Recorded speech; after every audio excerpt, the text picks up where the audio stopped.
Hello, നമ്മൾ solution എന്ന് പറയുന്ന ചാപ്റ്ററിൻ്റെ ലാസ്റ്റ് സെക്ഷനിലേക്ക് പോവുകയാണ്. അപ്പോൾ ബാക്കി പാർട്ടുകളെല്ലാം നിങ്ങൾ സിസ്റ്റമാറ്റിക് ആയിട്ട് നോക്കി വരിക. അപ്പോൾ ലാസ്റ്റ് പാർട്ടിൽ നമ്മൾ സൊല്യൂഷനുമായി ബന്ധപ്പെടുത്തി ഐസോട്ടോണിക് സൊല്യൂഷനെ കുറിച്ചാണ് പറയുന്നത്. എന്താണ് ഐസോട്ടോണിക് സൊല്യൂഷൻ എന്ന് ചോദിച്ചാൽ, the solution having same osmotic pressure. Solution എന്താണ് കാണിക്കേണ്ട? സെയിം ഓസ്മോട്ടിക് പ്രഷർ കാണിക്കുകയാണെങ്കിൽ അത്തരത്തിലുള്ള സൊല്യൂഷന് പറയുന്ന പേരാണ് ഐസോട്ടോണിക് സൊല്യൂഷൻ എന്നാണ് പറയുന്നത്. എന്താണ് ഐസോട്ടോണിക് സൊല്യൂഷൻ എന്ന് ചോദിച്ചു കഴിഞ്ഞാൽ, സൊല്യൂഷൻ എന്താണ് കാണിക്കേണ്ട? സെയിം ഓസ്മോട്ടിക് പ്രഷർ കാണിക്കുകയാണെങ്കിൽ അത്തരത്തിലുള്ള സൊല്യൂഷനെ നമ്മൾ വിളിക്കുന്ന പേരാണ് ഐസോട്ടോണിക് സൊല്യൂഷൻ. നമ്മൾ എക്സാമ്പിൾ ഒന്ന് നോക്കുക. 0.9% of saline water isotonic with human RBC. Okay, 0.9% of ഏതാ? Saline water isotonic with human RBC. ഇതൊരു ഐസോട്ടോണിക് സൊല്യൂഷന് ഉദാഹരണമാണ്. Isotonic solutions are mainly classified in two types. Isotonic സൊല്യൂഷനെ നമുക്ക് രണ്ടായി തരംതിരിക്കാം. ഒന്ന് ഹൈപ്പോട്ടോണിക് സൊല്യൂഷനും ഒന്ന് ഹൈപ്പർട്ടോണിക് സൊല്യൂഷൻ. ഐസോട്ടോണിക് സൊല്യൂഷൻ എന്ന് പറഞ്ഞാൽ സൊല്യൂഷൻ ഹാവിങ് എന്താ? സെയിം ഓസ്മോട്ടിക് പ്രഷർ എന്ന് പറയുന്ന പേരാണ് ഐസോട്ടോണിക് സൊല്യൂഷൻ. ഓക്കെ, അപ്പൊ ഐസോട്ടോണിക് സൊല്യൂഷനെ എത്രയായി തരംതിരിക്കുന്നു? രണ്ടെണ്ണം. ഏതൊക്കെയാണ്? ഹൈപ്പോട്ടോണിക് എന്താ? ഹൈപ്പോട്ടോണിക് സൊല്യൂഷനും സെക്കൻഡ് വൺ ഏതാ? Hypertonic solution. എന്താണ് ഹൈപ്പോട്ടോണിക് സൊല്യൂഷൻ എന്ന് ചോദിച്ചു കഴിഞ്ഞാൽ, a solution having low osmotic pressure compared it to another is called എന്താ? Isotonic solution. അപ്പൊ സൊല്യൂഷൻ എന്താ കാണിക്കേണ്ടത്? ലോ ഓസ്മോട്ടിക് പ്രഷർ കാണിക്കുകയാണെങ്കിൽ അത്തരത്തിലുള്ള സൊല്യൂഷനെ നമ്മൾ വിളിക്കുന്ന പേരാണ് എന്തെന്ന് പറയുന്നത്? ഹൈപ്പോട്ടോണിക് സൊല്യൂഷൻ എന്ന് പറയുന്നത്.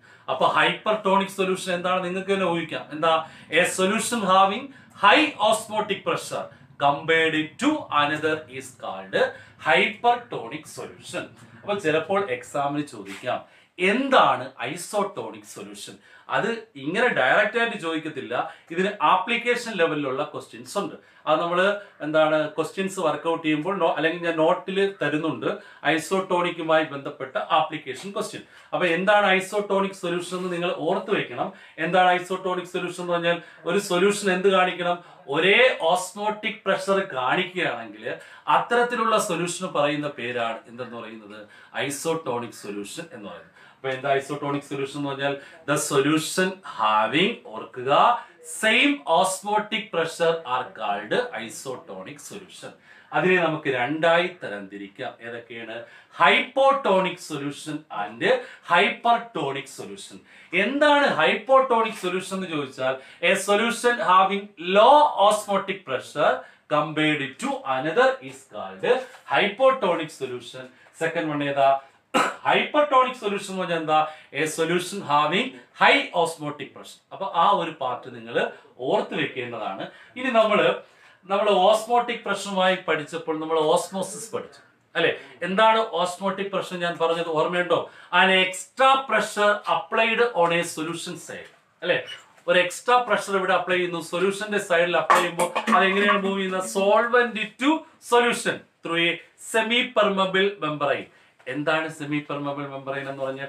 സോൾവെന്റിൽ കൂടി കടക്കുകയും സൊല്യൂട്ടിൽ കൂടി കടക്കാതിരിക്കുകയും ചെയ്യുന്നു. അതിന് പറയുന്ന പേരാണ് സെമി പെർമബിൾ മെംബ്രെയിൻ എന്ന് പറയും. അപ്പൊ ഈ ഓസ്മോസിസ് ഞാൻ ഓർമ്മിപ്പിച്ചത് നമുക്ക് അതുമായി ബന്ധപ്പെട്ടൊരു കാര്യമാണ് പഠിക്കേണ്ടത്. അതിന് പറയുന്ന പേര് റിവേഴ്സ് ഓസ്മോസിസ് എന്നാണ് പറയുന്നത്. എന്താണ് പറയുന്ന പേര്? Reverse osmosis. അവിടെ സോൾവെന്റ് ടു സൊല്യൂട്ട് ആയിരുന്നു. അപ്പൊ റിവേഴ്സ് ഓസ്മോസിസ് ആകുമ്പോൾ എന്താണ്? Solute to solvent. അത്ര വ്യത്യാസം മാത്രമേ ഉള്ളൂ. പറഞ്ഞു മനസ്സിലായി? അപ്പൊ നമ്മൾ എന്ത് ചെയ്യുന്നു? ഒരു എക്സ്ട്രാ പ്രഷർ അപ്ലൈ ചെയ്യുന്നു. എക്സ്ട്രാ പ്രഷർ അപ്ലൈ ചെയ്തിട്ട് ഓസ്മോസിസിലാണെങ്കിൽ സോൾവെന്റ് ടു സൊല്യൂട്ട്. റിവേഴ്സ് ഓസ്മോസിസിലാണെങ്കിൽ എന്താണ്? Solute to solvent through a semi permeable membranes are called. അതിന് പറയുന്ന പേരാണ് റിവേഴ്സ് ഓസ്മോസിസ് എന്ന് പറയുന്നത്.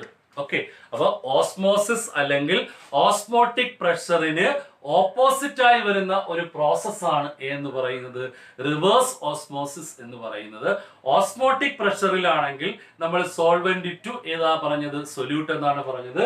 റിവേഴ്സ് ഓസ്മോസിസ് ആകുമ്പോൾ സൊല്യൂട്ട് ടു എന്താകും, സോൾവെന്റ് ആകും. അപ്പൊ ഞാൻ രണ്ട് ടോപ്പിക്കാണ് പറഞ്ഞത്. ഐസോട്ടോണിക് സൊല്യൂഷൻ പറഞ്ഞു, അതിന് രണ്ട് ക്ലാസിഫിക്കേഷൻ ഉണ്ടെന്ന് പറഞ്ഞു. ഏതൊക്കെയാ, hypotonic solution and hypertonic solution. അത് നന്നായിട്ട് പഠിക്കുക. അതുമായി ബന്ധപ്പെട്ട ആപ്ലിക്കേഷൻ ക്വസ്റ്റ്യൻ ഉണ്ട്, അത് ഞാൻ ചെയ്യിപ്പിക്കും. ഓക്കെ. പിന്നെ ഞാൻ പറഞ്ഞത് ഓസ്മോസിസ് നമ്മൾ കഴിഞ്ഞ ക്ലാസ്സുകളിലൊക്കെ ഡിസ്കസ് ചെയ്തതാണ്. ഓസ്മോട്ടിക് പ്രഷറുമായി ബന്ധപ്പെട്ട കാര്യം. ആ ഓസ്മോട്ടിക് പ്രഷറുമായി ബന്ധപ്പെട്ട ഒരു ടോപ്പിക്കാണ് റിവേഴ്സ് ഓസ്മോസിസ്. അവിടെ നമ്മൾ എന്താണോ പറഞ്ഞത് അതിന് ഓപ്പോസിറ്റ് ആയി വരുന്ന ഒരു പ്രോസസ് ആണ് എന്ന് പറയുന്നത് റിവേഴ്സ് ഓസ്മോ. അവിടെ എന്താണ്, സോൾവെന്റ് ടു സൊല്യൂട്ട്. ഇവിടെയാണെങ്കിൽ സൊല്യൂട്ട് ടു സോൾവെന്റ്. അപ്പൊ ഈ രണ്ട് ടോപ്പിക്കുകളും നിങ്ങൾ ഓർത്ത് വെക്കുക. ഓക്കെ. ഇനി നമുക്ക് പഠിക്കാനുള്ള ഒരു ടോപ്പിക്കാണ്. ഇനി രണ്ട് ടോപ്പിക് കൂടെ മാത്രമേ ഉള്ളൂ. Abnormal molecular mass and van Hoff factor. അപ്പൊ ഈ രണ്ട് ടോപ്പിക് കൂടെ ആകുമ്പോൾ നമ്മൾ തീരും. അബ്നോർമൽ മോളിക്കുലാർ മാസ് എന്ന് പറയുന്നത് നമ്മൾ the molecular mass calculated by colligative property measurement sometimes differ from normal value എന്ന് പറഞ്ഞാൽ നമ്മൾ ഈ കോളിഗേറ്റീവ് പ്രോപ്പർട്ടി നമ്മൾ കാൽക്കുലേറ്റ് ചെയ്യുന്നത് അബ്നോർമൽ മോളിക്കുലാർ മാസ് ഉപയോഗിച്ചാണ്. ചില സമയങ്ങളിൽ അതിന്റെ വാല്യൂസിൽ എന്ത് വരുന്നു, വ്യത്യാസം വരുന്നു. ചില സമയങ്ങളിൽ നമുക്ക് ആ നോർമൽ വാല്യൂസ് അല്ല നമുക്ക് കിട്ടുന്നത്. അത്തരത്തിലുള്ള മോളിക്കുലാർ മാസിന് പറയുന്ന പേരാണ് അബ്നോർമൽ മോളിക്കുലാർ മാസ്. ഇത് പ്രധാനമായിട്ടും ഉണ്ടാകുന്നത് അസോസിയേഷൻ ആൻഡ് ഡിസോസിയേഷൻ എന്ന് പറയുന്ന രണ്ട് പ്രധാനപ്പെട്ട പ്രോസസ്സ് കാരണമാണ് അബ്നോർമൽ മോളിക്കുലാർ മാസ് നമുക്ക് ഉണ്ടാകുന്നത്. അപ്പൊ അബ്നോർമൽ മോളിക്കുലാർ മാസ് എന്ന് പറയുന്നത് നമ്മൾ കോളിഗേറ്റീവ് പ്രോപ്പർട്ടി കാൽക്കുലേറ്റ് ചെയ്യാൻ വേണ്ടി നമ്മൾ ഉപയോഗിക്കുന്നതാണ്. ചില സമയങ്ങളിൽ ഇതിന്റെ വാല്യൂസിൽ എന്ത് വരുന്നു, വ്യത്യാസം വരുന്നു അല്ലെ. അത്തരത്തിലുള്ള മാസിന് പറയുന്ന പേരാണ് അബ്നോർമൽ മോളിക്കുലാർ മാസ് അല്ലെ. അത് നമ്മൾ പ്രധാനമായും ഉണ്ടാകുന്ന എന്താണ്, it is due to the ഏതാ അസോസിയേഷൻ അല്ലെങ്കിൽ ഏതാ ഡിസോസിയേഷൻ എന്ന് പറയുന്ന പ്രോസസ്സ് കൊണ്ടാണ് ഉണ്ടാകുന്ന. ഇതുമായി ബന്ധപ്പെട്ട ആപ്ലിക്കേഷൻ ക്വസ്റ്റ്യനും ഉണ്ട്, അതും ചെയ്യിപ്പിക്കും. അപ്പൊ ഞാൻ തൊട്ട് മുമ്പ് പറഞ്ഞതാണ് നമ്മൾ ഐസോട്ടോണിക് സൊല്യൂഷനുമായി ബന്ധപ്പെട്ട ക്വസ്റ്റ്യൻ ഉണ്ട്, അതുപോലെ തന്നെ അബ്നോർമൽ മോളിക്കുലാർ മാസുമായി ബന്ധപ്പെട്ട ക്വസ്റ്റ്യൻ ഉണ്ട്. ഓക്കെ.